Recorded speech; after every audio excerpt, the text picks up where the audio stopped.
ಗೃಹ ಸಚಿವ doctor G Parameshwar ಅವರನ್ನು ಸಿಎಂ ಮಾಡಲು ಬೃಹತ್ ಹಕ್ಕೊತ್ತಾಯ ಸಮಾವೇಶ ನಡೆಸಲಾಯಿತು. ಕಾಂಗ್ರೆಸ್ ಪಕ್ಷಕ್ಕಾಗಿ ತಮ್ಮ ಇಡೀ ಜೀವಮಾನವನ್ನೇ ಸವಿಸಿ ಕಾಂಗ್ರೆಸ್ ಪಕ್ಷವನ್ನು ಕಟ್ಟುವುದರಲ್ಲಿ ಶ್ರಮ ವಹಿಸಿರುವಂತಹ ಡಾಕ್ಟರ್ ಜಿ ಪರಮೇಶ್ವರ್ ಅವರಿಗೆ ಸಿಎಂ ಸ್ಥಾನವನ್ನು ನೀಡಬೇಕು. ಶಾಸಕರಾಗಿ, ಸಚಿವರಾಗಿ, ಹಿಂದುಳಿದ ವರ್ಗದ ನಾಯಕರಾಗಿ ಬೆಳೆದಿರುವ ಡಾಕ್ಟರ್ ಜಿ ಪರಮೇಶ್ವರ್ ಅವರಿಗೆ ಅವಕಾಶವನ್ನು ನೀಡಿದರೆ ರಾಜ್ಯವನ್ನು ಅಭಿವೃದ್ಧಿಯ ಪಥದಲ್ಲಿ ತೆಗೆದುಕೊಂಡು ಹೋಗಲು ಹೆಚ್ಚಿನ ಅನುಕೂಲವಾಗುತ್ತದೆ ಎಂದು ನಾಗರಿಕರು, ಹೋರಾಟಗಾರರು, ಸ್ವಾಮೀಜಿಗಳು ಸಹ ಹಕ್ಕೊತ್ತಾಯ ಸಮಾವೇಶದಲ್ಲಿ ಮಾತನಾಡಿದ್ದಾರೆ.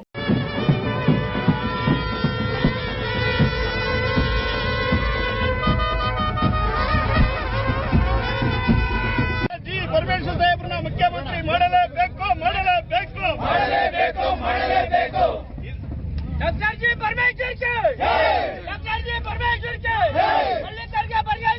ಡಾಕ್ಟರ್ ಜಿ ಪರಮೇಶ್ವರ್ ಸಾಹೇಬ್ರಿಗೆ ದಲಿತ ಮುಖ್ಯಮಂತ್ರಿ ಡಾಕ್ಟರ್ ಜಿ ಪರಮೇಶ್ವರ್ ಸಾಹೇಬ್ರು ಆಗಲೇಬೇಕು. ಡಾಕ್ಟರ್ ಜಿ ಪರಮೇಶ್ವರ್ ಸಾಹೇಬ್ರು ರಾಜ್ಯದ ಮುಖ್ಯಮಂತ್ರಿ. ಡಾಕ್ಟರ್ ಜಿ ಪರಮೇಶ್ವರ್ ರಾಜ್ಯದ ಮುಖ್ಯಮಂತ್ರಿ.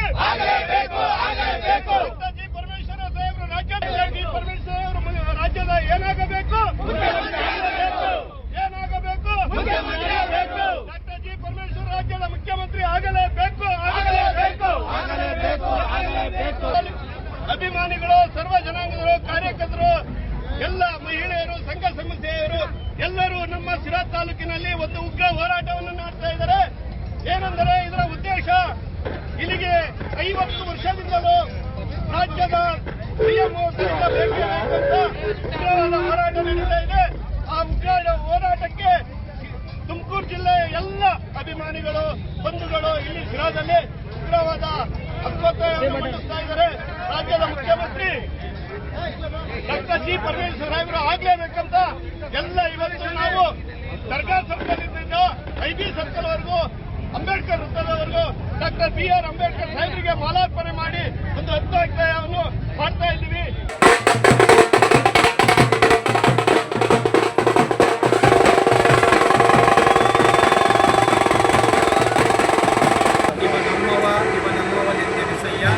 ಕೂಡಲ ಸಂಗಮ ದೇವ ನಿಮ್ಮ ಮನೆಯ ಮಗನೆಂದೆನಿಸಯ್ಯ ಎಂಬಂತೆ ಇವತ್ತು ಅಂಬೇಡ್ಕರವರ ಮೂರ್ತಿಗೆ ಮಾಲಾರ್ಪಣೆಯನ್ನು ಮಾಡುವ ಮೂಲಕವಾಗಿ ಅಂಬೇಡ್ಕರವರ ಸಂವಿಧಾನ, ಪ್ರಜಾಸತ್ತಾತ್ಮಕ ವ್ಯವಸ್ಥೆಯಲ್ಲಿ ಸರ್ವರಿಗೂ ಸಮಪಾಲು ಅನ್ನುವಂತಹ ಸಿದ್ಧಾಂತದ ಅಡಿಯಲ್ಲಿ 75% ಸಹ ನೆಲ ಸಮುದಾಯದವರನ್ನು ಸಿಎಂ ಮಾಡಲು ಕರ್ನಾಟಕ ರಾಜ್ಯದಲ್ಲಿ ಆಗಿಲ್ಲ ಅನ್ನುವಂತಹ ಹೊರಗು ಎಲ್ಲ ಭಕ್ತಾದಿಗಳು ಮತ್ತು ಎಲ್ಲ ಮಠಾಧೀಶರು ಇರುವಂಥದ್ದು.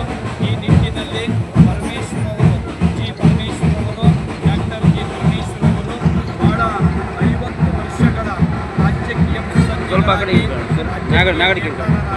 ನೆಲ ಸಮುದಾಯದ ಧ್ವನಿಯಾಗಿ ಮತ್ತು ಈ ಸಮಾಜಕ್ಕೆ ಏನಾದರೂ ಒಂದು ನ್ಯಾಯವನ್ನು ಕೊಡಬೇಕು ಅನ್ನುವಂಥದ್ದು ಅಂಬೇಡ್ಕರವರ ತತ್ವ ಸಿದ್ಧಾಂತ, ಬಸವಣ್ಣನ ತತ್ವ ಸಿದ್ಧಾಂತ, ಬುದ್ಧನ ತತ್ವ ಸಿದ್ಧಾಂತಗಳನ್ನು ಇಟ್ಟುಕೊಂಡು ಈ ಸಮಾಜ ಸೇವೆಯನ್ನು ಮಾಡ್ತಾ ಬಂದಿರುವಂಥದ್ದು. ಇಂತಹ ನಿಟ್ಟಿನಲ್ಲಿ ಮುಂದೆ ಬರುವಂತಹ ಕಾಂಗ್ರೆಸ್ ಸರ್ವರಿಗೂ ಸಮಪಾಲು ಸಿದ್ಧಾಂತದ ಅಡಿಯಲ್ಲಿ ಕಾಂಗ್ರೆಸ್ ಸರ್ಕಾರ ಅಧಿಕಾರಕ್ಕೆ ಬಂದಿರುವಂಥದ್ದು. ಈ ನಿಟ್ಟಿನಲ್ಲಿ ಮುಂದಿನ ಎರಡೂವರೆ ವರ್ಷಗಳ ಅವಧಿಯಲ್ಲಿ ನಮ್ಮ ಡಾಕ್ಟರ್ ಜಿ ಪರಮೇಶ್ವರ್ ಅವರನ್ನು ಮುಖ್ಯಮಂತ್ರಿಯನ್ನಾಗಿ ಮಾಡಬೇಕು ಅಂದ್ಬಿಟ್ಟು ಎಲ್ಲ ಪರಮ ಪೂಜ್ಯರು ಒಂದು ಹಕ್ಕೊತ್ತಾಯವನ್ನು ಮಾಡೋದ್ರ ಮೂಲಕವಾಗಿ ಈ ನೆಲ ಸಮುದಾಯದ ವ್ಯಕ್ತಿಗಳಿಗೆ ಧ್ವನಿಯಾಗಬೇಕು. ಅಂಬೇಡ್ಕರ್ ಅವರ ಸಂವಿಧಾನ ಪುಸ್ತಕದಲ್ಲಿ ಮಾತ್ರ ಇರಬಾರ್ದು, ಅದು ಕಾರ್ಯರೂಪಕ್ಕೆ ಬರಬೇಕು ಅನ್ನುವಂಥದ್ದು ನಮ್ಮೆಲ್ಲರ ಆಶಯ ಆಗಿದೆ ಅನ್ನುವಂಥದ್ದು. ಸಂವಿಧಾನದಲ್ಲಿ ಹೇಳುವಂತೆ ಪ್ರತಿಯೊಬ್ಬರಿಗೂ ಸಂವಿಧಾನದ ಮೂಲಕ ಸಾಮಾಜಿಕ ನ್ಯಾಯ ಸಿಗುವಂತೆ ಇರುವ ಹಾಗೆ ರಾಜಕೀಯವಾಗಿ ಪರಮೇಶ್ವರ್ ಅವರನ್ನು ಮುಂದಿನ ವಿಚಾರದಲ್ಲಿ ಅವ್ರನ್ನ ಮುಖ್ಯಮಂತ್ರಿಯನ್ನಾಗಿ ಮಾಡಬೇಕು ಅನ್ನುವಂಥದ್ದು ಎಲ್ಲ ಪರಮ ಪೂಜ್ಯರ ಹಕ್ಕೊತ್ತಾಯವಾಗಿರುವಂಥದ್ದು. ಯಾಕೆ ಅಂತಂದರೆ ಅವರು ಒಂದು ದೂರದೃಷ್ಟಿಯನ್ನು ಇಟ್ಕೊಂಡಿದ್ದಾರೆ.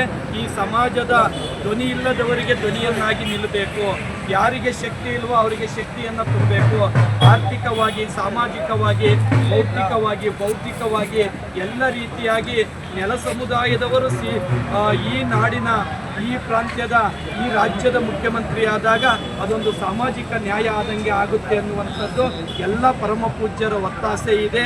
ಎಲ್ಲರೂ ಸಹ ಅದಕ್ಕೆ ಇಂಡಿಯನ್ ಕಾನ್ಸ್ಟಿಟ್ಯೂಷನ್ ಮೂಲಕ ಎಲ್ಲರಿಗೂ ಹಕ್ಕಿದೆ. ಆ ಹಕ್ಕನ್ನು ಪ್ರತಿಪಾದಿಸುವುದಕ್ಕೋಸ್ಕರ ಎಲ್ಲ ಪರಮ ಪೂಜ್ಯರು ಬಂದಿದ್ದೀವಿ.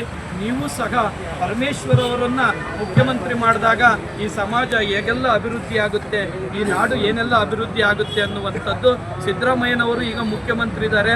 ಅವರು ಇಳಿದಂಥ ಸಂದರ್ಭದಲ್ಲಿ ಪರಮೇಶ್ವರ್ ಅವರನ್ನು ಮಾಡಬೇಕು ಅನ್ನೋದು ನಮ್ಮೆಲ್ಲರ ಒಂದು ಹಕ್ಕೊತ್ತಾಯ ಆಗಿದೆ. ನಿಮ್ಮೆಲ್ಲರಿಗೂ ಒಳ್ಳೆ